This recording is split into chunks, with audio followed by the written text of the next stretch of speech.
샬롬 2022년 3월 29일 사순절 24일차 화요일입니다.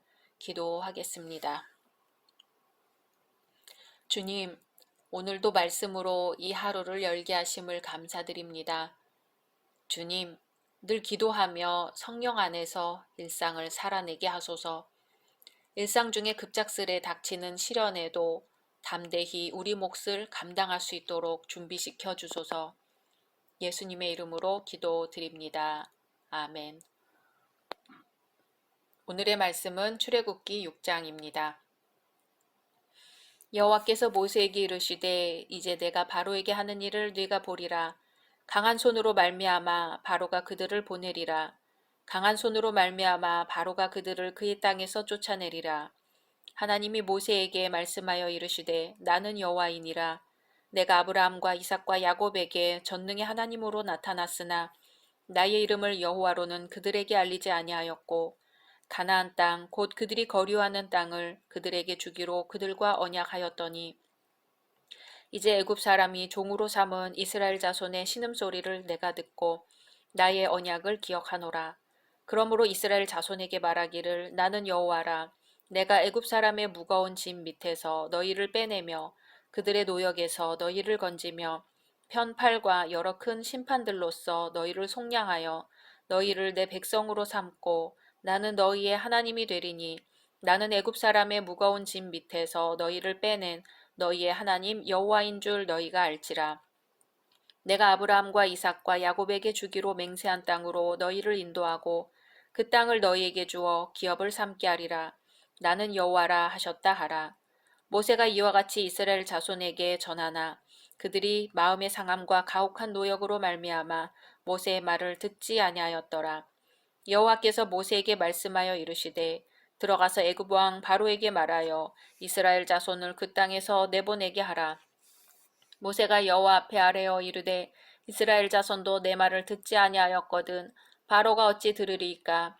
나는 입이 둔한 자니이다. 여호와께서 모세와 아론에게 말씀하사 그들로 이스라엘 자손과 애굽 왕 바로에게 명령을 전하고 이스라엘 자손을 애굽 땅에서 인도하여 내게 하시니라. 그들의 조상을 따라 집의 어른은 이러하니라. 이스라엘의 장자 르우벤의 아들은 한옥과 발루와 헤스론과 갈미니. 이들은 르우벤의 족장이요. 시므온의 아들들은 여무엘과 야민과 오핫과 야긴과 소알과 가나안 여인의 아들 사울이니. 이들은 시므온의 가족이요. 레위의 아들들의 이름은 그들의 족보대로 이러하니 게르손과 고핫과 무라리요. 레위의 나이는 137세였으며 게르손의 아들들은 그들의 가족대로 림니와 시므이요. 고핫의 아들들은 아므람과 이스할과 헤브론과 우시엘이요. 고핫의 나이는 133세였으며 무라리의 아들들은 마흘리와 무시니. 이들은 그들의 족보대로 레위의 족장이요. 아므람은 그들의 아버지의 누이 요게벳을 아내로 맞이하였고 그는 아론과 모세를 낳았으며 아므람의 나이는 137세였으며 이스알의 아들들은 고라와 네벡과 시그리요. 우시엘의 아들들은 미사엘과 엘사반과 시드리요. 아론은 암미나답의 딸 나손의 누이 엘리세바를 아내로 맞이하였고 그는 나답과 아비후와 엘르아살과 이다마를 낳았으며 고라의 아들들은 아실과 엘가나와 아비아사비니. 이들은 고라 사람의 족장이요. 아론의 아들 엘르아살은 부디엘의 딸 중에서 아내를 맞이하였고 그는 비느하스를 낳았으니. 이들은 레위 사람의 조상을 따라 가족의 어른들이라. 이스라엘 자손을 그들의 군대대로 애굽 땅에서 인도하라 하신 여호와의 명령을 받은 자는 이 아론과 모세요. 애굽 왕 바로에게 이스라엘 자손을 애굽에서 내보내라 말한 사람도 이 모세와 아론이었더라. 여호와께서 애굽 땅에서 모세에게 말씀하시던 날에 여호와께서 모세에게 말씀하여 이르시되 나는 여호와라. 내가 내게 이르는 바를 너는 애굽 왕 바로에게 다 말하라. 모세가 여호와 앞에서 아뢰되 나는 입이 둔한 자이오니 바로가 어찌 나의 말을 들으리이까. 아멘. 1절에서 8절까지 여호와께서 모세에게 이르신 말씀은 여호와 하나님께서 애굽에서 하실 일에 대해 두 가지 사실을 언급합니다. 첫째, 하나님께서 바로를 철저하게 심판하심으로 바로가 이스라엘 백성이 애굽에 있는 것을 더 이상 견디지 못하고 애굽에서 이스라엘 백성을 내보내게 되는 것입니다. 둘째, 하나님께서 이스라엘 백성을 바로의 손에서 건져내는 것은 아브라함의 언약을 성취하고 그들을 친히 하나님의 백성으로 삼아 하나님께서 이스라엘의 여호와이심을 나타내게 되는 것입니다. 이러한 일을 이루시기 위해 하나님께서는 모세를 바로에게 보내 이스라엘을 보내라고 요구하게 하십니다. 하지만 이스라엘 백성은 모세의 활동으로 오히려 바로의 압제가 심해지자 모세를 원망하며 하나님의 구원 사역에 대해 얼굴을 돌렸습니다. 하지만 이스라엘 백성이 그처럼 하나님의 구원 사역에 대해 무관심하게 되었음에도 불구하고 하나님께서는 이스라엘을 바로의 손에서 구원해내시어 하나님의 백성으로 삼겠다는 의지를 모세에게 분명하게 표하십니다. 이스라엘 백성의 태도와는 매우 상반되는 모습이지요. 이렇게 하나님께서 이스라엘을 구원해내겠다는 의지를 밝히신 것은 이미 하나님 스스로 아브라함과 약속하신 언약을 성취하기 위함이었습니다. 이것이 하나님께서 하나님의 백성을 위해 사역하시는 그 일의 독특한 성격입니다. 8절 내가 아브라함과 이삭과 야곱에게 주기로 맹세한 땅으로 너희를 인도하고 그 땅을 너희에게 주어 기업을 삼게 하리라. 나는 여호와로라. 아멘. 이 말씀은 신실하신 여호와 하나님께서 기필코 주님의 백성을 구원해 내실 것이라는 사실을 분명하게 보여줍니다. 모세는 처음 소명을 받을 때 출애굽을 위하여 자신을 부르신 하나님의 성호를 들은 바가 있었지요. 모세 이전의 족장들도 이미 여호와라는 하나님의 명칭을 알고 있었습니다. 그런데 오늘 말씀에서 여호와란 이름이 지니는 새로운 의미가 나타납니다. 하나님께서는 지금까지 자신을 전능의 하나님, 히브리어로는 엘 샤다이로 계시하셨지만 여호와로는 계시하지 않으셨습니다. 앞으로 하나님을 여호와 하나님으로 부를 때에 출애굽을 행동으로 성취하여 보이시는 언약의 하나님이심을 강조하시려는 것입니다. 어떠한 상황에서 그런가요? 이스라엘의 신음을 듣고 언약을 기억하십니다. 이스라엘의 무거운 짐에서 구원하여 내려고 하십니다. 아브라함에게 약속하신 땅을 기업으로 주어 그곳에서 이스라엘과 사귐을 가지려고 하십니다. 오늘 말씀에서 언급된 여호와란 명칭은 이스라엘의 출애굽과 직접적으로 관계가 있으며 언약을 성취해 가시는 하나님의 성호로 받아들여집니다. 그래서 여호와 하나님이라는 칭호는 하나님의 역사가 구체적으로 이스라엘의 해방과 구원 사건과 직결되는 것으로 여호와의 이름을 부를 때마다 출애굽 사건을 떠올릴 수 있습니다. 여호와는 해방과 구원의 하나님이시며 인간의 억압과 고통의 결말인 죽음으로부터 해방과 구원을 주시는 분이심을 알려주는 것입니다. 바로 그 하나님이 아브라함의 하나님, 이삭의 하나님, 야곱의 하나님이십니다. 1절에서 9절 말씀은 앞장 출애굽기 5장의 후반에 나온 모세의 탄원의 기도에 대한 하나님의 위로의 말씀입니다. 공경에 처한 모세를 언약에 근거하여 여호와의 이름으로 또다시 위로하시고 확신시켜 주시는 은혜의 메시지입니다. 하나님의 구원 역사를 위해서는 모세의 협력이 필요하셨지요. 그래서 하나님께서는 모세가 바로에게 가서 해야 할 말을 일러주십니다. 하지만 모세는 하나님의 명령을 쉽게 따르지 못합니다. 동족 이스라엘도 설복시키지 못하는 무능한 자가 어찌 바로를 설복시킬 수 있겠냐는 것이지요. 결국 출애굽 사건은 지극히 약한 자를 들어 강한 자를 부끄럽게 하신 하나님의 단독 사역의 전형이라 할 수 있습니다. 본격적인 출애굽 사건이 진행되기 전 출애굽 사건의 두 주역인 모세와 아론의 혈통이 소개됩니다. 두 사람은 출애굽 때뿐만 아니라 출애굽 이후에도 중요한 역할을 맡았지요. 모세는 백성을 대표해서 하나님께로부터 율법을 전달받고 그것을 다시 전달할 사람입니다. 아론은 성막의 제사 제도 확립 이후 제사장 직분을 맡을 자의 시조로서 하나님의 구속 역사에서 중요한 역할을 담당합니다. 이 족보의 특징은 세 가지로 정리할 수 있습니다.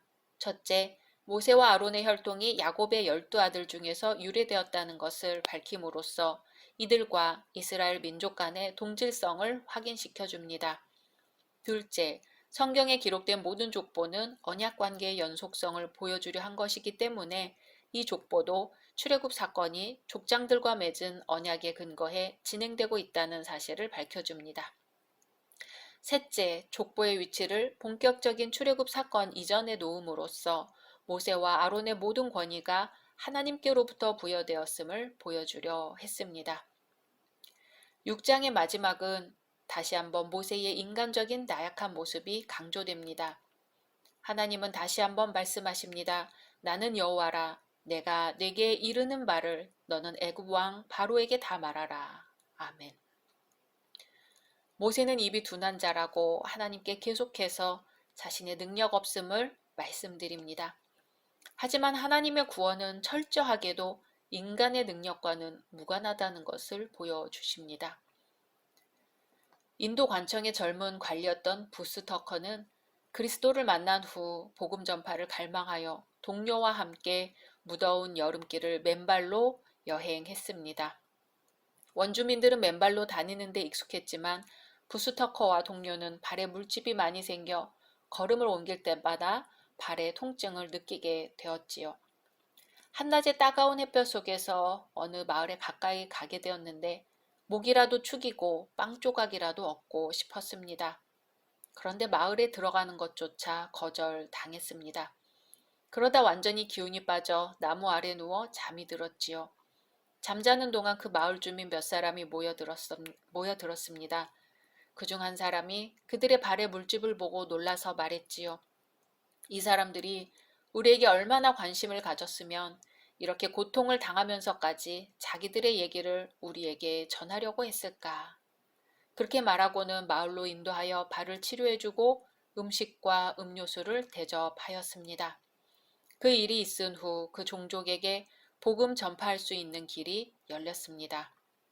이 마을 사람들의 마음에 열게 한 것은 다름 아닌 부스터커와 동료의 약함 때문이었던 것이지요. 인간의 약함이 바로 하나님의 능력이 된 것입니다. 오늘 말씀에서 우리는 모세의 약한 모습을 보게 됩니다. 그 자신이 백성의 원성도 가라앉힐 수 없는 무능력한 존재로 하나님을 모르는 바로 앞에 나가 말할 용기가 없었지요. 나는 입이 둔한 자니이다. 모세의 나약함의 표현입니다. 그러나 여호와 하나님께서는 그를 들어 바로에게 하나님의 명을 전하게 하고 이스라엘의 구원을 이루십니다. 지금 우리는 하나님 앞에 무엇이라 말씀드리며 주저하고 있습니까? 주부들은 가정을 핑계로, 직장인들은 직장 일을 핑계로, 노인은 건강을 핑계로, 가난한 자들은 빈곤을 핑계로, 학생들은 학업을 핑계로 주님의 부르심에 응답하지 않고 있습니다. 하나님께서는 인간의 구원을 위하여 우리들을 부르십니다. 그러나 인간들은 자신의 일에 몰두하여 너무나 바쁩니다. 그러나 주님은 우리의 약한 모습, 부족한 모습 그대로 주님의 도구가 되기를 원하십니다. 주여 나를 써 주소서. 이것만이 우리의 유일한 대답입니다. 각자 말씀 묵상하신 후 주기도문으로 마치겠습니다.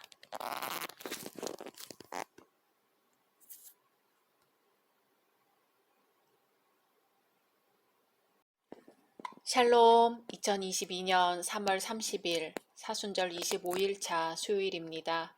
기도하겠습니다. 주님, 오늘도 말씀으로 이 하루를 열게 하심을 감사드립니다. 주님, 우리로 하여금 거듭난 자의 삶을 살게 하소서.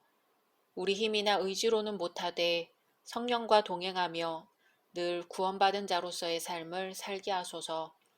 예수님의 이름으로 기도드립니다. 아멘. 오늘의 말씀은 출애굽기 7장입니다.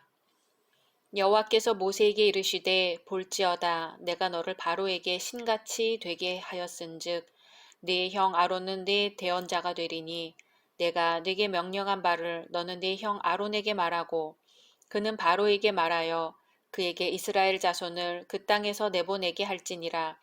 내가 바로의 마음을 완악하게 하고 내 표징과 내 이적을 애굽 땅에서 많이 행할 것이나 바로가 너희의 말을 듣지 아니할 터인즉 내가 내 손을 애굽에 뻗쳐 여러 큰 심판을 내리고 내 군대 내 백성 이스라엘 자손을 그 땅에서 인도하여 낼지라. 내가 내 손을 애굽 위에 펴서 이스라엘 자손을 그 땅에서 인도하여 낼 때에야 애굽 사람이 나를 여호와인 줄 알리라 하시매 모세와 아론이 여호와께서 자기들에게 명령하신 대로 행하였더라. 그들이 바로에게 말할 때에 모세는 80세였고 아론은 83세였더라. 여호와께서 모세와 아론에게 말씀하여 이르시되 바로가 너희에게 이르기를 너희는 이적을 보이라 하거든 너는 아론에게 말하기를 너의 지팡이를 들어서 바로 앞에 던지라 하라. 그것이 뱀이 되리라. 모세와 아론이 바로에게 가서 여호와께서 명령하신 대로 행하여 아론이 바로와 그의 신하 앞에 지팡이를 던지니 뱀이 된지라. 바로도 현인들과 마술사들을 부르매 그 애굽 요술사들도 그들의 요술로 그와 같이 행하되 각 사람이 지팡이를 던짐에 뱀이 되었으나 아론의 지팡이가 그들의 지팡이를 삼키니라. 그러나 바로의 마음이 완악하여 그들의 말을 듣지 아니하니 여호와의 말씀과 같더라. 여호와께서 모세에게 이르시되 바로의 마음이 완강하여 백성 보내기를 거절하는도다. 아침에 너는 바로에게 가라. 보라, 그가 물 있는 곳으로 나오리니 너는 나일 강가에 서서 그를 맞으며 그 뱀 되었던 지팡이를 손에 잡고 그에게 이르기를 히브리 사람의 하나님 여호와께서 나를 왕에게 보내어 이르시되 내 백성을 보내라. 그러면 그들이 광야에서 나를 섬길 것이니라 하였으나 이제까지 내가 듣지 아니하도다. 여호와가 이같이 이르노니 내가 이로 말미암아 나를 여호와인 줄 알리라. 볼지어다 내가 내 손의 지팡이로 나일강을 치면 그것이 피로 변하고 나일강의 고기가 죽고 그 물에서는 악취가 나리니 애굽 사람들이 그 강 물 마시기를 싫어하리라 하라. 여호와께서 또 모세에게 이르시되 아론에게 명령하기를 내 지팡이를 잡고 내 팔을 애굽의 물들과 강들과 운하와 못과 모든 호수 위에 내밀라 하라. 그것들이 피가 되리니 애굽 온 땅과 나무 그릇과 돌그릇 안에 모두 피가 있으리라. 모세와 아론이 여호와께서 명령하신 대로 행하여 바로와 그의 신하의 목전에서 지팡이를 들어 나일강을 치니 그 물이 다 피로 변하고 나일강의 고기가 죽고 그 물에서는 악취가 나니 애굽 사람들이 나일강 물을 마시지 못하며 애굽 온 땅에는 피가 있으나 애굽 요술사들도 자기들의 요술로 그와 같이 행하므로 바로의 마음이 완악하여 그들의 말을 듣지 아니하니 여호와의 말씀과 같더라. 바로가 돌이켜 궁으로 들어가고 그 일에 관심을 가지지도 아니하였고 애굽 사람들은 나일강 물을 마실 수 없으므로 나일강가를 두루 파서 마실 물을 구하였더라. 여호와께서 나일강을 치신 후 이레가 지나니라. 아멘. 1절 여호와께서 모세에게 이르시되 볼지어다 내가 너를 바로에게 신같이 되게 하였은즉 네 형 아론은 네 대언자가 되리니. 아멘. 하나님께서는 좌절에 빠진 모세에게 확신을 주실 뿐 아니라 구체적인 방안을 통해 행동으로 옮길 것을 말씀하십니다. 내가 너를 바로에게 신같이 되게 하였은즉 이렇게 말씀하신 것은 바로 앞에서 그만큼 모세를 높이시겠다는 보증이며 위로입니다. 비록 땅에서 바로의 권세는 하늘을 찌를 듯하지만 하늘에 속한 권세를 소유한 모세는 오히려 바로에게 신과 같은 존재가 되어 그를 압도하며 호령할 것이라는 의미입니다. 신약 성경은 하나님의 말씀을 받은 사람들을 신이라 표현하기도 하였는데 하나님의 복음을 전하는 사람의 위치는 이 세상 어떤 것으로도 비교할 수 없다는 것을 뜻합니다. 이렇게 하나님은 모세가 하나님의 명을 받아 출애굽을 시도하던 중 바로의 강팍함과 백성들의 불신으로 낙담하고 있을 때 하나님께서는 다시 찾아오셔서 확신과 용기를 주십니다. 이로써 모세의 소명은 종결되고 이후부터는 오로지 모세의 임무 수행 과정만이 묘사됩니다. 모세가 바로에 대하여 신이 될 것과 아론이 모세의 대언자 역할을 할 것이라는 사실은 모세나 아론의 명예가 아니라 여호와 하나님의 명예로 이해되어야 합니다. 모세는 여호와께서 하신 말씀을 전할 것이고 여호와께서는 선포하신 말씀을 따라 행하실 것입니다. 그런데 하나님은 바로의 마음을 완악하게 하셨습니다. 예전 성경에는 강팍하다고 번역되었죠. 이 완악하다는 말은 단단한, 음흉한, 엄격한의 의미입니다. 하나님이 바로의 마음을 완악하게 하셔서 바로가 그런 것인가 생각해 볼 수 있지요. 하나님께서 바로의 마음을 어떤 조작을 하셨다기보다는 바로 스스로 완악해진 마음을 하나님께서 그대로 내버려 둔 것으로 보아야 할 것입니다. 이제 하나님은 이적을 보이실지라도 바로의 마음이 완악해져서 하나님께서는 재앙이라는 방법을 통하여 백성을 구출하겠다는 뜻을 보이십니다. 하나님께서는 히브리인들만의 하나님이 아니라 온 우주의 하나님이라는 사실을 드러내고 있습니다. 바로는 모세에게 이적을 보이라고 합니다. 모세와 아론이 주장하는 권위를 입증해 보이라는 것입니다. 아론이 바로와 신하 앞에 지팡이를 던지니 뱀이 되었습니다. 그랬더니 바로가 부른 애굽의 요술사들도 지팡이를 던져 요술로 뱀이 되게 합니다. 그들의 뱀은 아론이 던진 지팡이의 뱀에게 먹혀버립니다. 당시 애굽의 바로들이 착용하던 왕관에는 코브라 뱀의 문양이 새겨져 있었고 이 뱀은 바로의 왕권과 통치력을 상징하였습니다. 그러므로 아론의 지팡이 뱀이 바로 일당의 뱀을 삼킨 것은 하나님의 권세 앞에 바로의 권세가 감히 대항할 수 없음을 시사합니다. 세 번째 재앙부터는 감히 애굽 술객들이 모세의 이적을 흉내조차 낼 수 없었습니다. 그러나 이러한 것으로 바로의 마음이 바뀌지는 않았습니다. 바로의 마음이 완악하여 모세와 아론의 말을 듣지 않습니다. 이제 하나님께서는 첫 번째 재앙을 일으키십니다. 여호와께서는 모세에게 바로의 마음이 완강하여 백성들 보내기를 거절하니 아침에 나일강가로 가서 그 지팡이로 나일강을 치라고 하십니다. 16절 그에게 이르기를 히브리 사람의 하나님 여호와께서 나를 왕에게 보내어 이르시되 내 백성을 보내라. 그러면 그들이 광야에서 나를 섬길 것이니라 하였으나 이제까지 내가 듣지 아니하도다. 아멘. 바로는 이른 아침에 나일강가로 나왔습니다. 그 이유에 대해 두 가지 해석이 있는데 하나는 바로가 습관처럼 아침 산책을 했다는 것과 다른 하나는 나일강을 숭배하는 아침 제사를 드리기 위한 것으로 추측됩니다. 근래에 발견된 고대 애굽의 파피루스에는 나일강 숭배 의식을 거행할 때 제사장들에 의해 불려졌던 찬미가의 가사가 기록되어 있다고 합니다. 바로는 나일강 숭배 의식에 나왔던 것으로 보입니다. 바로 이러한 상황에서 모세와 아론이 바로 앞에 나타나 하나님의 말씀을 전하는 것입니다. 내 백성을 보내라. 아멘. 왜 물을 피로 변하게 하는 재앙이 첫 번째 재앙이었을까요? 이 재앙은 나중에 홍해에서의 애굽 군대의 죽음과 연관지어 생각해 볼 수 있습니다. 이스라엘 구원의 시작과 마지막 모두 물과 관련이 있는 것이지요. 출애굽기 1장에서 애굽 왕 바로는 히브리 사내 아이들을 나일강에 던지는 것으로 이스라엘을 뿌리째 뽑으려고 했습니다. 그런데 이제는 나일강물이 오히려 애굽인들에게 고통이 됩니다. 상황이 반전된 것이지요.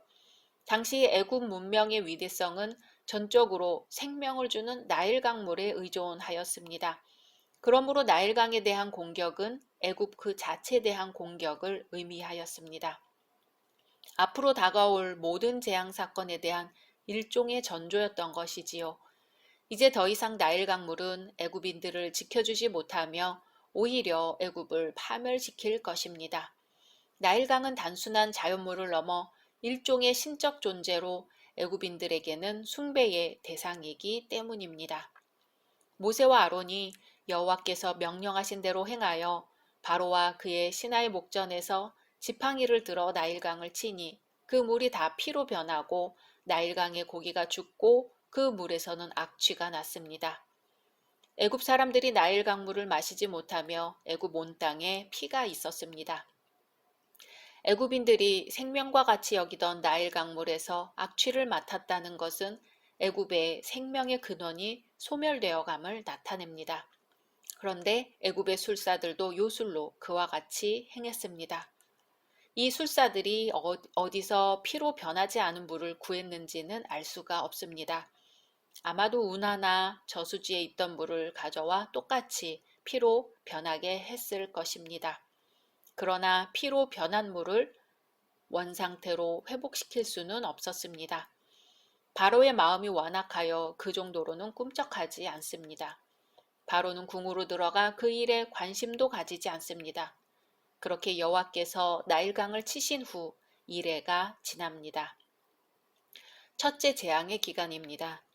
성경에서 7은 완전수라는 것을 기억해 볼 때 여기서의 7일은 하나님의 심판의 철저성을 강조하는 것이며 동시에 애굽인들이 이 일로 극심한 고난을 감내해야 했다는 것을 암시합니다. 오래전 어느 목사님이 자신의 부족함을 뼈저리게 느껴 무력감에 빠져 있었습니다. 신학교에 다닐 시절인데 하루는 기숙사 출입문이 고장이 났더랍니다. 못을 하도 여러 번 박았다 뺐다 한 자리여서 도무지 못을 박아 고정시키기가 곤란하게 되었지요. 마침 마당에 녹슬고 구부러진 못 한 개를 보고 주워다 펴서 박았더니 오히려 못에 있는 녹이 힘이 되어 빠지지 않고 견뎌주더라는 것입니다. 그 후 목사님은 녹슨 못도 다 제 나름대로 쓰일 곳이 있는데 나 같은 사람도 어디 쓰일 때가 있겠구나 하는 생각에 용기를 얻었다고 합니다. 하나님께서 만드신 피조물 중에는 어느 것 하나도 불필요한 것이 없지요. 하나님 손에 잡히기만 하면 가장 요긴한 도구가 됩니다. 대제국 왕 바로 앞에 선 모세의 손에는 겨우 마른 막대기, 지팡이 하나만 들려 있을 뿐이었습니다.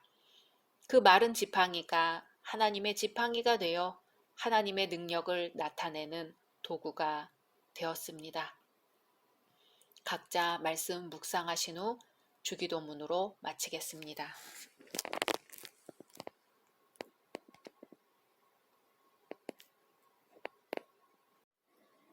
샬롬 2022년 3월 31일 사순절 26일차 목요일입니다. 기도하겠습니다. 주님, 오늘도 말씀으로 이 하루를 열게 하심을 감사드립니다. 주님, 우리가 진정한 영적 고귀함으로 옷 입게 하소서. 주님께서 원하시는 거룩한 삶을 살며 이 땅에서 하나님의 집을 만들게 하소서. 예수님의 이름으로 기도드립니다. 아멘. 오늘의 말씀은 출애굽기 8장입니다. 여호와께서 모세에게 이르시되 너는 바로에게 가서 그에게 이르기를 여호와의 말씀에 내 백성을 보내라. 그들이 나를 섬길 것이니라. 네가 만일 보내기를 거절하면 내가 개구리로 너의 온 땅을 치리라. 개구리가 나일강에서 무수히 생기고 올라와서 내 궁과 내 침실과 내 침상위와 내 신하의 집과 내 백성과 내 화덕과 내 떡 반죽 그릇에 들어갈 것이며 개구리가 너와 내 백성과 내 모든 신하에게 기어 오르리라 하셨다 하라. 여호와께서 모세에게 이르시되 아론에게 명령하기를 내 지팡이를 잡고 내 팔을 강들과 운하들과 못 위에 펴서 개구리들이 애굽 땅에 올라오게 하라 할지니라. 아론이 애굽 물들 위에 그의 손을 내밀매 개구리가 올라와서 애굽 땅에 덮이니 요술사들도 자기 요술대로 그와 같이 행하여 개구리가 애굽 땅에 올라오게 하였더라. 바로가 모세와 아론을 불러 이르되 여호와께 구하여 나와 내 백성에게서 개구리를 떠나게 하라. 내가 이 백성을 보내리니 그들이 여호와께 제사를 드릴 것이니라. 모세가 바로에게 이르되 내가 왕과 왕의 신하와 왕의 백성을 위하여 이 개구리를 왕과 왕궁에서 끊어 나일강에만 있도록 언제 강구하는 것이 좋을는지 내게 분부하소서. 그가 이르되 내일이니라. 모세가 이르되 왕의 말씀대로 하여 왕에게 우리 하나님 여호와와 같은 이가 없는 줄을 알게 하리니 개구리가 왕과 왕궁과 왕의 신하와 왕의 백성을 떠나서 나일강에만 있으리이다 하고 모세와 아론이 바로를 떠나 나가서 바로에게 내리신 개구리에 대하여 모세가 여호와께 간구하매 여호와께서 모세의 말대로 하시니 개구리가 집과 마당과 밭에서부터 나와서 죽은지라. 사람들이 모아 무더기로 쌓으니 땅에서 악취가 나더라. 그러나 바로가 숨을 쉴 수 있게 됨을 보았을 때에 그의 마음을 완강하게 하여 그들의 말을 듣지 아니하였으니 여호와께서 말씀하신 것과 같더라. 여호와께서 모세에게 이르시되 아론에게 명령하기를 내 지팡이를 들어 땅에 티끌을 치라 하라. 그것이 애굽 온 땅에서 이가 되리라. 그들이 그대로 행할세 아론이 지팡이를 잡고 손을 들어 땅에 티끌을 치매 애굽 온 땅의 티끌이 다 이가 되어 사람과 가축에게 오르니 요술사들도 자기 요술로 그같이 행하여 이를 생기게 하려 하였으나 못하였고 이가 사람과 가축에게 생긴지라. 요술사가 바로에게 말하되 이는 하나님의 권능이니이다 하였으나 바로의 마음이 완악하게 되어 그들의 말을 듣지 아니하였으니 여호와의 말씀과 같더라. 여호와께서 모세에게 이르시되 아침에 일찍이 일어나 바로 앞에 서라. 그가 물 있는 곳으로 나오리니 그에게 이르기를 여호와께서 이와 같이 말씀하시기를 내 백성을 보내라. 그러면 그들이 나를 섬길 것이니라. 네가 만일 내 백성을 보내지 아니하면 내가 너와 내 신하와 내 백성과 내 집들에 파리떼를 보내리니 애굽 사람의 집집에 파리떼가 가득할 것이며 그들이 사는 땅에도 그러하리라. 그날에 나는 내 백성이 거주하는 고센 땅을 구별하여 그곳에는 파리가 없게 하리니 이로 말미암아 이 땅에서 내가 여호와인 줄을 네가 알게 될 것이라. 내가 내 백성과 네 백성 사이를 구별하리니 내일 이 표징이 있으리라 하셨다 하라 하시고 여호와께서 그와 같이 하시니 무수한 파리가 바로의 궁과 그의 신하의 집과 애굽 온 땅에 이르니 파리로 말미암아 그 땅이 황폐하였더라. 바로가 모세와 아론을 불러 이르되 너희는 가서 이 땅에서 너희 하나님께 제사를 드리라. 모세가 이르되 그리함은 부당하니이다. 우리가 우리 하나님 여호와께 제사를 드리는 것은 애굽 사람이 싫어하는 바인즉 우리가 만일 애굽 사람의 목전에서 제사를 드리면 그들이 그것을 미워하여 우리를 돌로 치지 아니하리이까. 우리가 사흘길쯤 광야로 들어가서 우리 하나님 여호와께 제사를 드리되 우리에게 명령하시는 대로 하려 하나이다. 바로가 이르되 내가 너희를 보내리니 너희가 너희 하나님 여호와께 광야에서 제사를 드릴 것이나 너무 멀리 가지는 말라. 그런즉 너희는 나를 위하여 간구하라. 모세가 이르되 내가 왕을 떠나가서 여호와께 간구하리니 내일이면 파리떼가 바로와 바로의 신하와 바로의 백성을 떠나려니와 바로는 이 백성을 보내어 여호와께 제사를 드리는 일에 다시 거짓을 행하지 마소서 하고 모세가 바로를 떠나 나와서 여호와께 간구하니 여호와께서 모세의 말대로 하시니 그 파리떼가 바로와 그의 신하와 그의 백성에게서 떠나니 하나도 남지 아니하였더라. 그러나 바로가 이때에도 그의 마음을 완강하게 하여 그 백성을 보내지 아니하였더라. 아멘. 하나님의 말씀입니다. 1절 내 백성을 보내라. 그들이 나를 섬길 것이니라. 두 번째 재앙입니다. 2절 내가 만일 보내기를 거절하면 내가 개구리로 너의 온 땅을 치리라. 아멘. 왜 개구리일까요? 애굽에서 개구리는 풍요와 다산의 신으로 숭배되었습니다. 그들이 섬기는 신 헤카 또는 헤크트는 개구리의 머리를 한 여신으로서 애굽 사람들이 얼마나 개구리를 숭배했는지를 알게 합니다.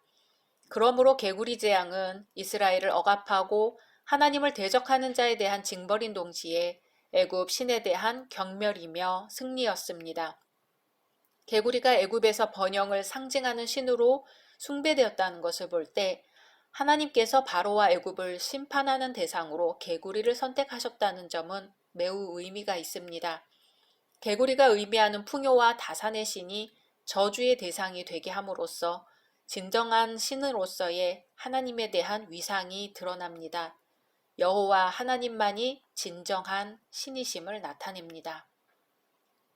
개구리가 나일강에서 무수히 생기고 올라와서 궁과 침실과 침상위와 집과 백성 가운데와 화덕과 떡반죽 그릇에 그리고 모든 신하에게 기어오릅니다.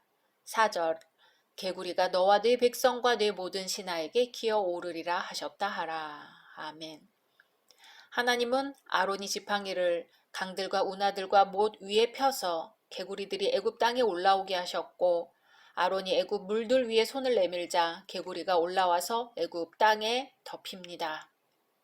그랬더니 애굽 요술사들도 자기 요술로 개구리가 애굽 땅에 올라오게 하였습니다. 그렇게 흉내는 낼 수 있었으나 개구리들을 다스릴 수는 없었지요. 결국 바로는 모세와 아론을 불러 재앙을 거두어 줄 것을 요청합니다. 첫 번째 피 재앙에서는 바로가 마음의 변화가 없었지만 두 번째 개구리 재앙에서 바로의 마음에 변화가 생겼습니다. 그 피해가 심각했던 것이지요. 바로가 개구리 재앙을 거두도록 여호와께 기도할 것을 모세에게 요청하자 모세는 앞으로 그렇게 되도록 기도할 뿐만 아니라 바로에게 시간을 결정할 수 있는 특권을 줍니다. 바로는 내일이라고 답했지요. 모세는 하나님께 기도했습니다. 하지만 바로의 그 마음은 일시적이었습니다. 개구리가 집과 마당과 밭에서부터 나와 죽었을 때 바로가 숨을 쉴 수 있었고 다시 그 마음을 완강하게 하였습니다. 이제 세 번째 재앙입니다. 16절 여호와께서 모세에게 이르시되 아론에게 명령하기를 네 지팡이를 들어 땅에 티끌을 치라 하라. 그것이 애굽 온 땅에서 이가 되리라. 바로가 약속을 번복함에 따라 하나님께서는 예고 없이 세 번째 재앙인 이 재앙을 내리셨습니다. 애굽 온 땅의 티끌이 다 이가 되어 사람과 가축에게 올랐습니다. 요술사들도 자기 요술로 그같이 행하여 이를 생기게 하려 하였으나 못하였습니다. 요술사는 바로에게 이는 하나님의 권능이니이다 하고 말합니다. 요술사들이 당황하여 바로에게 부르짖은 말입니다. 권능에 해당하는 에츠바라는 히브리어는 본래 짚는 것, 손가락을 의미합니다. 하나님의 손가락으로 이루신 권능을 의미하지요. 요술사들은 노예 민족을 돕고 있는 초월적인 존재가 분명히 있음을 인정합니다. 속임수와 거짓으로 모세의 이적을 따라했던 요술사들은 이제 이 이적이 자신들의 것과 전혀 다른 것임을 깨닫습니다. 자기들의 것은 거짓이요 모세의 것은 참이었습니다. 20절 하나님이 다시 말씀하십니다. 여호와께서 모세에게 이르시되 아침에 일찍이 일어나 바로 앞에 서라. 그가 물 있는 곳으로 나오리니 그에게 이르기를 여호와께서 이와 같이 말씀하시기를 내 백성을 보내라. 그러면 그들이 나를 섬길 것이니라. 아멘. 세 번째 재앙의 이가 바로에게는 큰 고통이 아니었나 봅니다. 요술사들의 반응으로 보면 오히려 애굽의 종교 지도자들에게 피해가 컸습니다. 이러한 상황에서 하나님께서는 네 번째 재앙으로 애굽의 집집마다 파리를 들끓게 하셨습니다. 21절 파리떼를 보내리니 헤아로브를 번역한 이 파리떼에 대해 일부 학자들은 딱정벌레나 투구벌레의 일종으로 애굽에서 생명의 상징으로 알려져 있는 벌레로 봅니다. 사실 이 헤아로브라는 동물의 실체가 무엇인지는 명확하게 알 길이 없습니다. 이제 이 파리떼가 애굽 온 땅에 이르러 그 땅이 황폐해집니다. 그러나 하나님은 이스라엘 백성이 사는 고센 땅과는 구별을 두셔서 고센 땅에는 파리가 없게 하십니다. 이 재앙에서 중요한 사실은 앞서 세 가지 재앙들인 나일강이 피로 변하는 재앙, 나일강에서 개구리가 올라오는 재앙, 그리고 땅의 티끌이 이로 변하는 재앙은 물과 땅에서 기인했지요. 이제 네 번째 재앙은 하늘에서 기인합니다. 하나님의 권능의 범위가 티끌로부터 공기 중에 이르기까지 애굽 전체의 창조물로 확장시키셨음을 볼 수 있습니다. 네 번째 재앙 때문에 바로는 모세에게 타협안을 제시합니다. 애굽 안에서 하나님께 제사를 드리라는 것이지요. 모세는 제사를 드릴 때 애굽인들과 마찰이 일어날 것을 우려하여 광야로 나가야 한다고 주장합니다. 하나님이 명령하신 대로 사흘길쯤 광야로 들어가서 제사를 드린다고 합니다. 바로는 그렇게 하라고 합니다. 보내줄 테니 광야에서 하나님께 제사를 드리되 너무 멀리 가지는 말라고 합니다. 그리고 자신을 위하여 하나님께 간구하라고 합니다. 모세는 바로에게 다시는 거짓을 행하지 말라고 하고 하나님께 간구합니다. 하나님께서는 파리떼를 물러가게 하십니다. 사실 바로가 제안하는 타협안은 상당히 파격적인 것이지요. 지금까지는 꿈도 꿀 수 없었던 하나님께 드리는 예배를 허락한 것이지요. 이스라엘이 적당히 현실에 머물도록 타협안을 제시합니다. 그 땅에 머물면서 예배 드리라는 것이에요. 하지만 모세는 이 제안을 단호히 거부합니다. 하나님이 말씀하신 요구는 처음부터 사흘길쯤 광야로 들어가서 여호와께 제사를 드리는 것이었고 어떤 타협안도 수용할 태세가 없음을 분명히 밝히고 있습니다. 신앙생활할 때도 마찬가지입니다.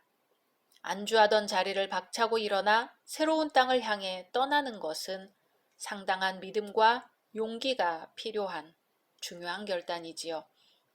하나님께서는 아브라함에게 떠나라고 명령하셨고 예수님도 제자를 부르실 때 그 서 있는 삶의 자리를 떠나도록 명령하셨습니다. 이스라엘의 1차 목적지는 젖과 꿀이 흐르는 가나안 땅이 아니었습니다. 광야가 먼저였지요. 아브라함에게는 알 수도 없는 곳이었고 주님의 제자들에게는 십자가를 지고 따르는 길이었습니다. 이처럼 떠나는 것의 1차 목적은 시련과 연단입니다. 자신이 살던 방법대로는 도저히 살아갈 수 없기에 철저히 하나님의 도우심이 필요한 곳, 그래서 기도하지 않으면 안 되는 곳, 그 광야에서 하나님께서는 연단하기를 원하셨습니다. 왜냐하면 그것이 영원한 복의 땅 가나안으로 가는 유일한 통로이기 때문이지요. 오늘 우리 삶의 자리를 한번 점검해 볼까요? 우리는 지금 적당한 안락, 적당한 평화, 적당한 만족, 적당한 기쁨에 취해 한자리에 머물러 있지는 않을까요? 하나님의 말씀을 따르는 길에 적당한 타협이란 있을 수 없습니다. 신앙생활에 중간지대는 없습니다. 각자 말씀 묵상하신 후 주기도문으로 마치겠습니다.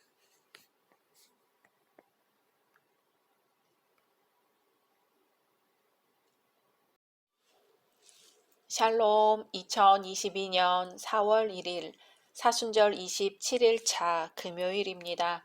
기도하겠습니다. 주님, 오늘도 말씀으로 이 하루를 열게 하심을 감사드립니다. 주님, 우리로 하여금 누군가에게 따뜻한 의식주를 제공하는 집과 같은 존재가 되게 하소서. 혈연을 넘어 우리가 제공하는 집의 역할이 누군가에게 생명이 유지되는 기적을 허락하소서. 예수님의 이름으로 기도드립니다. 아멘. 오늘의 말씀은 출애굽기 9장입니다. 여호와께서 모세에게 이르시되 바로에게 들어가서 그에게 이르라. 히브리 사람의 하나님 여호와께서 말씀하시기를 내 백성을 보내라. 그들이 나를 섬길 것이니라. 내가 만일 보내기를 거절하고 억지로 잡아두면 여호와의 손이 들에 있는 네 가축 곧 말과 나귀와 낙타와 소와 양에게 더하리니 심한 돌림병이 있을 것이며 여호와가 이스라엘의 가축과 애굽의 가축을 구별하리니 이스라엘 자손에게 속한 것은 하나도 죽지 아니하리라 하셨다 하라 하시고 여호와께서 기한을 정하여 이르시되 여호와가 내일 이 땅에서 이 일을 행하리라 하시더니 이튿날에 여호와께서 이 일을 행하시니 애굽의 모든 가축은 죽었으나 이스라엘 자손의 가축은 하나도 죽지 아니한지라. 바로가 사람을 보내어 본즉 이스라엘의 가축은 하나도 죽지 아니하였더라.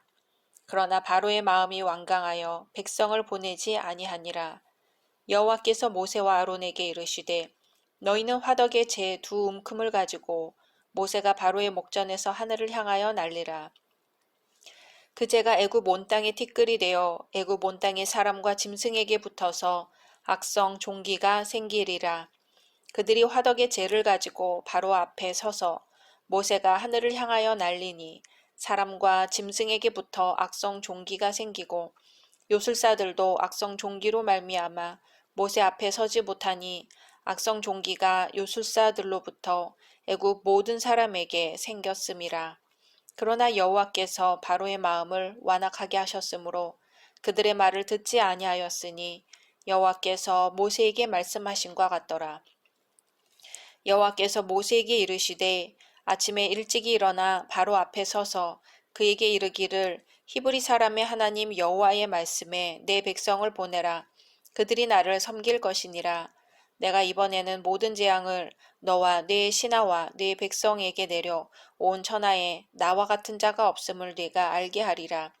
내가 손을 펴서 돌림병으로 너와 네 백성을 쳤더라면 네가 세상에서 끊어졌을 것이나 내가 너를 세웠음은 나의 능력을 네게 보이고 내 이름이 온 천하에 전파되게 하려 하였음이니라. 네가 여전히 내 백성 앞에 교만하여 그들을 보내지 아니하느냐. 내일 이맘때면 내가 무거운 우박을 내리리니 애굽 나라가 세워진 그 날로부터 지금까지 그와 같은 일이 없었더라. 이제 사람을 보내어 네 가축과 내 들에 있는 것을 다 모으라. 사람이나 짐승이나 무릇 들에 있어서 집에 돌아오지 않는 것들에게는 우박이 그 위에 내리리니 그것들이 죽으리라 하셨다 하라 하시니라. 바로의 신하 중에 여호와의 말씀을 두려워하는 자들은 그 종들과 가축을 집으로 피하여 들였으나 여호와의 말씀을 마음에 두지 아니하는 사람은 그의 종들과 가축을 들에 그대로 두었더라. 여호와께서 모세에게 이르시되 너는 하늘을 향하여 손을 들어 애굽 전국에 우박이 애굽 땅의 사람과 짐승과 밭의 모든 채소에 내리게 하라. 모세가 하늘을 향하여 지팡이를 들매 여호와께서 우레소리와 우박을 보내시고 불을 내려 땅에 달리게 하시니라. 여호와께서 우박을 애굽 땅에 내리심에 우박이 내림과 불덩이가 우박에 섞여 내림이 심히 맹렬하니 나라가 생긴 그때로부터 애굽 온 땅에는 그와 같은 일이 없었더라. 우박이 애굽 온 땅에서 사람과 짐승을 막론하고 밭에 있는 모든 것을 쳤으며 우박이 또 밭의 모든 채소를 치고 들의 모든 나무를 꺾었으되 이스라엘 자손들이 있는 그곳 고센 땅에는 우박이 없었더라. 바로가 사람을 보내어 모세와 아론을 불러 그들에게 이르되 이번은 내가 범죄하였노라. 여호와는 의로우시고 나와 나의 백성은 악하도다. 여호와께 구하여 이 우레소리와 우박을 그만 그치게 하라. 내가 너희를 보내리니 너희가 다시는 머물지 아니하리라. 모세가 그에게 이르되 내가 성에서 나가서 곧 내 손을 여호와를 향하여 펴리니 그리하며 우레소리가 그치고 우박이 다시 있지 아니할지라. 세상이 여호와께 속한 줄을 왕이 알리이다. 그러나 왕과 왕의 신하들이 여호와 하나님을 아직도 두려워하지 아니할 줄을 내가 아나이다. 그때 보리는 이삭이 나왔고 삼은 꽃이 피었으므로 삼과 보리가 상하였으나 그러나 밀과 쌀보리는 자라지 아니한 고로 상하지 아니하였더라.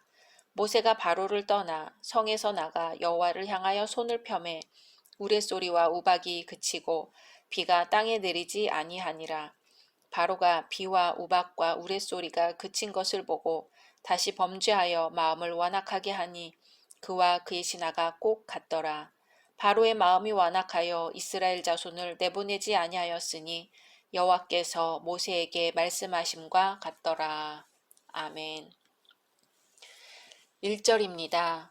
하나님 여호와께서 말씀하시기를 내 백성을 보내라. 그들이 나를 섬길 것이니라. 아멘. 하나님은 계속해서 바로에게 하나님의 백성을 보내 하나님을 섬기게 하라고 명령하십니다. 하지만 억지로 잡아두면 바로의 가축들의 심한 돌림병이 있을 것이라고 하십니다. 다섯째, 재앙이지요.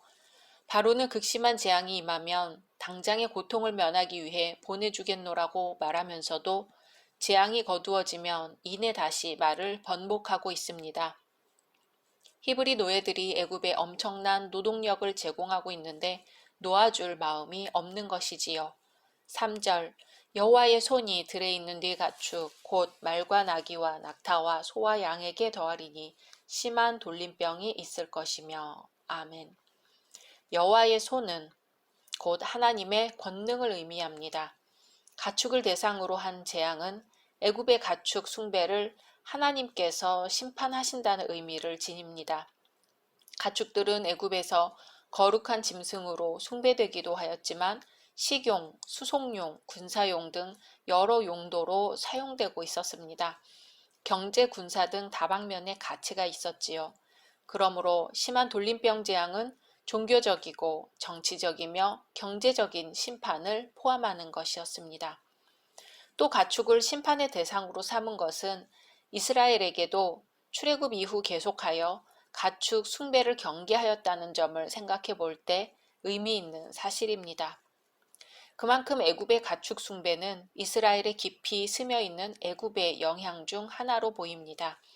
가축에 대한 재앙은 이스라엘의 구출과 해방의 목적이 있지만 한편으로는 애굽의 신을 심판함으로써 하나님의 권세와 영광을 드러내고자 하신 것입니다. 그런데 모든 가축에 돌림병이 생긴 것이 아닙니다. 이스라엘의 가축과 애굽의 가축이 구별되어 이스라엘의 가축은 하나도 죽지 않고 애굽의 가축만 죽었습니다. 그럼에도 바로의 마음이 완강하여 이스라엘 백성을 보내지 않았습니다. 하나님께서 경고하신 대로 이루어진 것을 보면서도 마음을 바꾸지 않습니다. 여섯 번째 재앙입니다. 하나님은 모세와 아론에게 화덕의 재 두 움큼을 바로의 목전에서 하늘을 향해 날리라고 하십니다.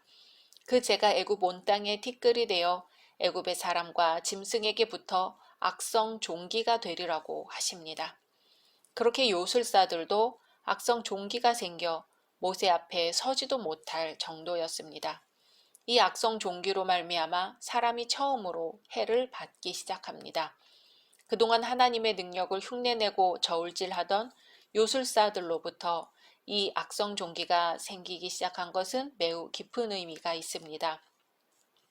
하나님을 대적하는 자에게 협력한 자들까지도 그냥 지나치지 않고 하나님은 징계하십니다. 그러나 바로의 마음이 완악하여 이번에도 말을 듣지 않습니다. 13절 하나님은 다시 말씀하십니다. 내 백성을 보내라. 그들이 나를 섬길 것이니라. 아멘. 하나님께서 이번에도 말을 듣지 않는다면 일곱 번째로 우박재앙을 내리실 것이라고 말씀하십니다. 14절에 보면 재앙의 대상이 나옵니다. 너와 네 신하와 네 백성에게 내려. 아멘. 여기서 너가 가리키는 것은 바로의 마음, 히브리어로 리베카입니다. 재앙의 대상으로 가장 먼저 언급된 것은 바로의 마음입니다. 애굽의 제1인자요 신으로 군림하는 바로 왕으로 하여금 하나님의 절대 위엄과 주권을 깨닫게 하시겠다는 것입니다. 하나님께서는 심한 돌림병을 가축에게만 생기게 하고 사람에게는 생기게 하지 않았는데 만약 바로와 백성에게도 생기게 했다면 모두 죽었을 것이라는 것을 강조하십니다. 살려둔 이유도 밝히시는데 그것은 바로가 하나님의 능력을 알고 하나님의 이름을 애굽 온 땅에 드러내시기 위함입니다. 그리고 이제 우박재앙이 임할 것임을 말씀하십니다. 그리고 들에 있는 가축이든 사람이든 집에 돌아와야 살 것이라고 말씀하십니다. 바로의 신하 중 여호와의 말씀을 두려워하는 자들은 그 종들과 가축으로 집으로 들여 피하게 하였습니다. 하지만 여호와의 말씀을 마음에 두지 아니하는 사람은 종들과 가축을 그냥 들에 두었습니다. 하나님은 애굽인에게도 보호받고 피할 기회를 주셨습니다. 모세가 하늘을 향하여 지팡이를 들었더니 이제 우박이 쏟아집니다. 우박만 내리는 것이 아니고 불덩이가 우박에 섞여 내립니다. 여호와께서 우레소리와 우박과 불을 내려 땅에 달리게 하십니다. 하나님이 보내신 우박 재앙의 강력한 위력으로 참담한 결과가 생깁니다. 들에 있던 것은 사람이든 짐승이든 식물이든 모두가 죽거나 초토화되었습니다. 하나님의 경고의 말씀에 귀를 기울인 자들은 이 재앙에서 살아남았습니다. 27절입니다. 바로가 사람을 보내어 모세와 아론을 불러 그들에게 이르되 이번은 내가 범죄하였노라. 여호와는 의로우시고 나와 나의 백성은 악하도다. 아멘. 바로가 처음으로 자신의 잘못을 시인합니다. 그러나 진심은 아니었습니다. 역시 급박한 심정에서 궁지를 벗어나려고 얕은 꾀를 부리는 것이지요. 바로는 재앙을 처리받기 위해 모세와 아론에게 기도를 부탁하고 이스라엘의 해방을 약속합니다. 그러나 모세가 알고 있었던 것과 같이 바로와 그의 신하는 우박과 뇌성이 그친 것을 보고 다시 마음을 완악히 하여 약속을 번복합니다. 이스라엘 자손을 내보내지 않습니다. 하나님은 애굽 온 땅을 한 번에 초토화시킬 수 있었습니다. 하지만 범죄자 바로 왕에게 진노의 심판을 피할 수 있는 길을 마련해 주셨지요. 우박 재앙이 임하기 전 들에 있는 모든 가축과 사람을 집 안으로 끌어들이라고 하셨습니다. 순종한 사람들은 생명을 보존할 수 있었지요. 하나님께서는 큰 진노 중에도 긍휼을 잊지 않으시는 분입니다. 바로는 자신에게 주신 긍휼의 기회를 놓쳐서 스스로 자멸의 길을 자초합니다. 오늘 우리에게 주어진 생명의 시간을 헛되이 써버린다면 우리가 바로와 다를 바가 무엇일까요? 지금이 은혜 받을 만한 때요, 구원의 날입니다. 그리스도께서 우리를 위하여 십자가를 지셨건만 우리는 주께서 베풀어 주신 은혜의 시간을 헛되이 버리는 일이 너무도 많습니다. 우리는 지금 이 순간 결단하고 은혜의 자리에 순종으로 서야 할 것입니다.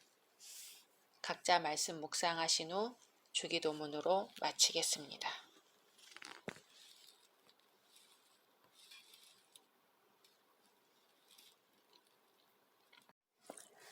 샬롬 2022년 4월 2일 사순절 28일차 토요일입니다. 기도하겠습니다. 주님, 오늘도 말씀으로 이 하루를 열게 하심을 감사드립니다. 주님, 주님의 뒤를 따르는 제자들의 고난의 십자가 행군을 기억해 주소서. 고난 가운데서도 한량없는 평강을 부어 주소서. 예수 그리스도의 십자가 외에는 아무것도 알지 아니하기를 원하는 복된 삶을 우리에게 허락하여 주소서. 예수님의 이름으로 기도드립니다. 아멘. 오늘의 말씀은 출애굽기 10장입니다. 여호와께서 모세에게 이르시되 바로에게로 들어가라.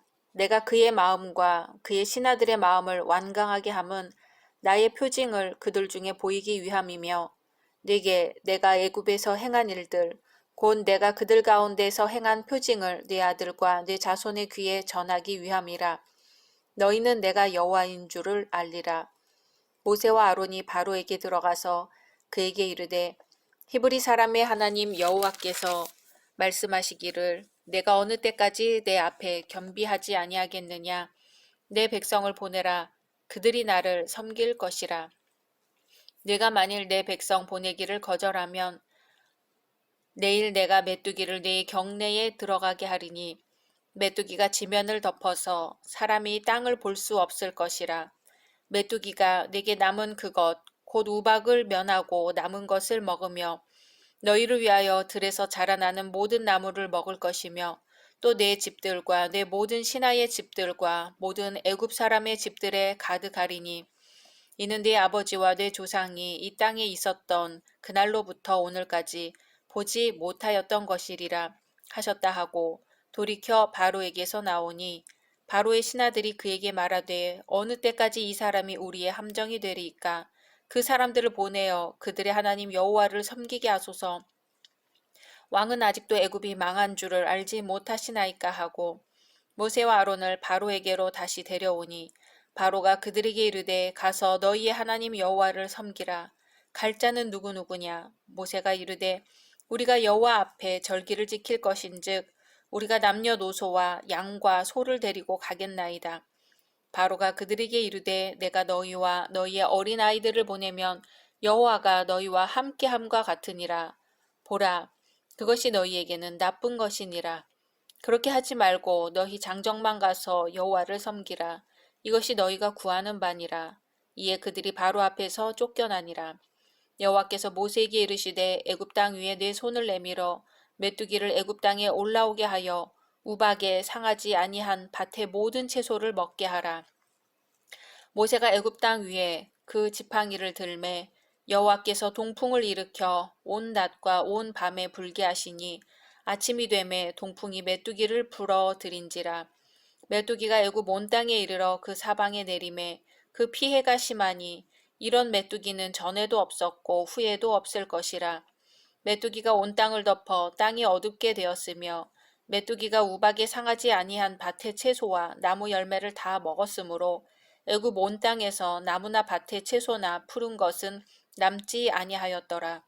바로가 모세와 아론을 급히 불러 이르되 내가 너희의 하나님 여호와와 너희에게 죄를 지었으니 바라건대 이번만 나의 죄를 용서하고 너희의 하나님 여호와께 구하여 이 죽음만은 내게서 떠나게 하라. 그가 바로에게서 나가서 여호와께 구하매 여호와께서 돌이켜 강렬한 서풍을 불게 하사 메뚜기를 홍해에 몰아넣으시니 애굽 온 땅에 메뚜기가 하나도 남지 아니하니라. 그러나 여호와께서 바로의 마음을 완악하게 하셨으므로 이스라엘 자손을 보내지 아니하였더라. 여호와께서 모세에게 이르시되 하늘을 향하여 내 손을 내밀어 애굽 땅 위에 흑암이 있게 하라. 곧 더듬을 만한 흑암이리라. 모세가 하늘을 향하여 손을 내밀매 캄캄한 흑암이 3일 동안 애굽 온 땅에 있어서 그동안은 사람들이 서로 볼 수 없으며 자기 처소에서 일어나는 자가 없으되 온 이스라엘 자손들이 거주하는 곳에는 빛이 있었더라. 바로가 모세를 불러서 이르되 너희는 가서 여호와를 섬기되 너희의 양과 소는 머물러 두고 너희 어린 것들은 너희와 함께 갈지니라. 모세가 이르되 왕이라도 우리 하나님 여호와께 드릴 제사와 번제물을 우리에게 주어야 하겠고 우리의 가축도 우리와 함께 가고 한 마리도 남길 수 없으니 이는 우리가 그 중에서 가져다가 우리 하나님 여호와를 섬길 것임이며 또 우리가 거기에 이르기까지는 어떤 것으로 여호와를 섬길는지 알지 못함이니이다 하나 여호와께서 바로의 마음을 완악하게 하셨으므로 그들 보내기를 기뻐하지 아니하고 바로가 모세에게 이르되 너는 나를 떠나가고 스스로 삼가 다시 내 얼굴을 보지 말라. 네가 내 얼굴을 보는 날에는 죽으리라. 모세가 이르되 당신이 말씀하신 대로 내가 다시는 당신의 얼굴을 보지 아니하리이다. 아멘. 1절에 여호와께서 모세에게 이르시되 바로에게로 들어가라. 내가 그의 마음과 그의 신하들의 마음을 완강하게 함은 나의 표징을 그들 중에 보이기 위함이며. 아멘. 이 중 표징에 해당하는 단어는 오토타이인데 오트의 복수형입니다. 번역하면 나의 표징들이 됩니다. 이 오트라는 단어는 구약 성경에서 79회 나타나는데 그중 절반 이상인 39회가 모세 오경에서 사용되고 있습니다. 오트는 성경에서 징조를 의미하는 단어와 유사하게 사용되는데 종종 기억 또는 기념과 연결되기도 합니다. 오트는 종교적인 영역뿐 아니라 가인이 하나님께 보호의 표를 받았을 때, 라합이 정탐꾼으로부터 구원의 표를 받았을 때 등 다양하게 사용되고 있습니다. 오트는 신학적으로 매우 중요한데 오트가 가장 많이 사용된 곳이 바로 이스라엘의 구원사와 연결되어 있기 때문입니다. 오트는 특별한 지식을 전하는 표로서 여호와는 하나님이시요 그 외에는 다른 신이 없음을 이스라엘 백성이 인지하도록 하는데 사용되었습니다. 하나님은 역사 속에서 이 오트를 통해서 당신 스스로를 계시하셨습니다. 이 오트는 하나님께서 당신을 참 신으로 계시하시고 구원하는 자이심을 계시하는 수단으로 사용될 뿐 아니라 특히 이스라엘 백성들이 지켜야 할 기념일이나 절기 또는 기억해야 할 것 등과 밀접한 연관이 있습니다. 무교절에 무교병을 먹는 것은 하나님께서 이스라엘을 위해 행하신 일을 기념하는 것이죠. 바로 이 기념이 오트이며 여호수아는 요단강을 하나님의 역사로 건넌 후 기념하기 위한 표징으로 돌 12개를 취하여 세웠습니다. 또 언약과 관련해서 무지개, 할례 등은 하나님께서 이스라엘 백성과 언약을 맺으신 표적이 되었습니다. 이렇게 오트는 하나님의 말씀이나 하나님을 계시하실 때 도구로 사용될 뿐 아니라 하나님이 행하신 이적이나 구원 행위를 후대들이 기념하고 기억하도록 하기 위한 매개체로 사용되었습니다. 2절에서도 나오지요. 네게 내가 애굽에서 행한 일들 곧 내가 그들 가운데서 행한 표징을 네 아들과 네 자손의 귀에 전하기 위함이라. 너희는 내가 여호와인 줄을 알리라. 아멘. 이와 같이 하나님은 바로의 마음을 완강하게 하여 하나님의 표징, 즉 오트를 보이려고 하십니다. 그리고 그 일로써 이스라엘 자손들이 여호와 하나님에 대해 알게 하기를 원하십니다. 하나님은 바로에게 말씀하십니다. 3절 내 백성을 보내라. 그들이 나를 섬길 것이라. 아멘. 하나님은 이 말씀을 하시면서 하나님 앞에서 바로가 언제까지 겸비하지 않겠는지 책망하십니다. 그리고 이번에도 백성들을 보내지 않으면 8번째로 메뚜기 재앙을 내릴 것임을 말씀하십니다. 내가 메뚜기를 내 경내에 들어가게 하리니. 아멘. 내 경내에라는 말을 직역하면 너의 해안으로가 됩니다. 이것은 메뚜기 떼가 해안 지방을 통해 유입해 들어올 것임을 암시합니다. 이 메뚜기 떼가 내 해안 지방으로 들어가게 한다는 말은 의미심장합니다. 왜냐하면 메뚜기 떼는 주로 아프리카 동북부나 나일강 계곡에서 발생하여 바람의 방향에 따라 근동 및 중동 지역, 멀리는 인도와 중국까지 엄청난 떼로 몰려다녔기 때문입니다. 메뚜기 떼는 날아다니면서 풀잎과 곡식 등 모든 식물을 닥치는 대로 갉아먹는 가공할 만한 피해를 주기 때문에 주민들에게는 항상 공포의 대상이 되어 왔습니다. 때문에 메뚜기 재앙은 천벌로 이해되었습니다. 그러므로 이 메뚜기 재앙이 애굽의 신하들에게 공포의 대상이 된 것은 두말할 나위가 없습니다. 5절 메뚜기가 지면을 덮어서 메뚜기 떼의 규모가 상상을 초월할 정도로 클 것임을 암시합니다. 하나님의 개입과 역사로 말미암는 것이지요. 땅의 표면 전체를 덮을 것입니다. 근동 지방에서는 메뚜기가 2월에서 3월 초에 주로 발생했습니다. 그것들이 어떤 기후나 기상학적인 원인으로 무리를 지을 때는 그 크기가 엄청나서 1500km나 되는 경우도 있다고 보고됩니다. 하나님께서 보내시는 메뚜기 떼의 재앙이 전무후무한 것이었음을 가히 짐작할 수 있습니다. 바로의 신하들은 바로에게 하나님의 뜻에 굴복할 것을 권고합니다. 바로에게 탄원을 하고 있습니다. 국가적으로 메뚜기 재앙이 가져올 심각한 사태에 대해 염려하고 있습니다. 이제까지 7차례에 걸친 재앙만으로도 그들은 여호와 하나님의 가공할 만한 능력을 친히 목격했지요. 메뚜기 재앙을 두려워하고 있습니다. 모세와 아론을 대적하거나 이스라엘을 계속 억류하는 것은 함정에 빠지는 것과 마찬가지라고 바로에게 얘기합니다. 이제 애굽이 망할 것이라고 합니다. 그러나 바로는 이번에도 마음을 돌이키지 않습니다. 그저 이번에도 타협을 하려고 하지요. 모세는 남녀노소와 우양이 함께 광야로 나가야 한다고 분명히 이야기합니다. 그러나 바로는 10절 말미에 그것이 너희에게는 나쁜 것이니라 합니다. 한글 개역 성경에는 너희 경영이 악하니라고 번역되어 있지요. 바로는 자신보다 오히려 모세가 더 악하다고 몰아세우고 있습니다. 그러면서 장정만 가라고 합니다. 결국 모세가 하늘을 향해 지팡이를 듭니다.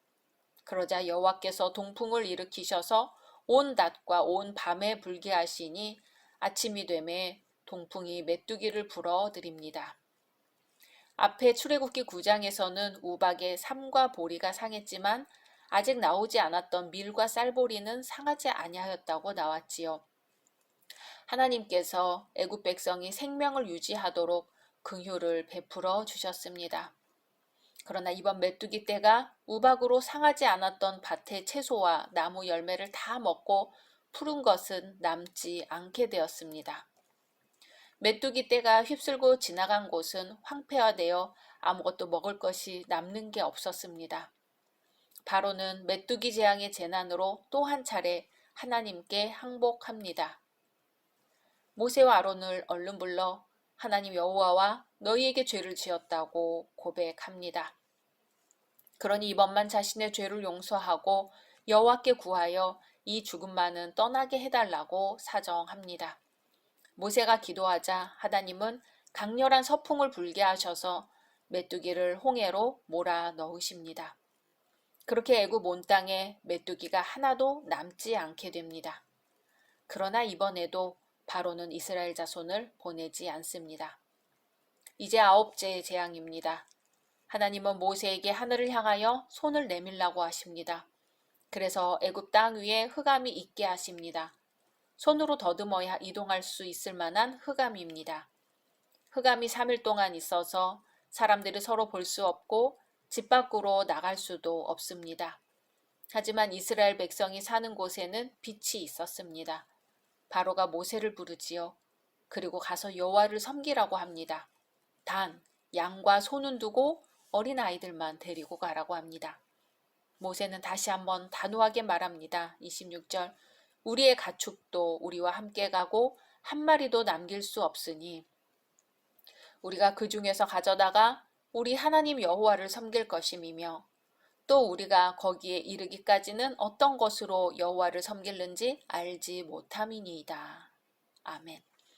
모세는 하나님의 명령 그대로 변경 없이 하나님의 말씀대로 할 것임을 분명히 합니다.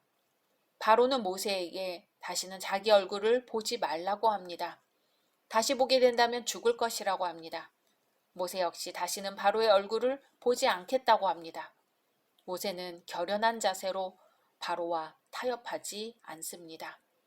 결국 완강한 바로 때문에 협상은 결렬되고 맙니다. 이제 마지막 재앙인 10번째 재앙을 앞두고 있습니다. 지금까지는 재앙이 있을 때 바로를 위한 모세의 중재 기도가 있었습니다. 그러나 27절부터 29절까지 보면 이번에는 기도가 전혀 없습니다. 모세의 기도가 중단될 때 바로에게 남은 것은 파멸뿐입니다. 각자 말씀 묵상하신 후 주기도문으로 마치겠습니다.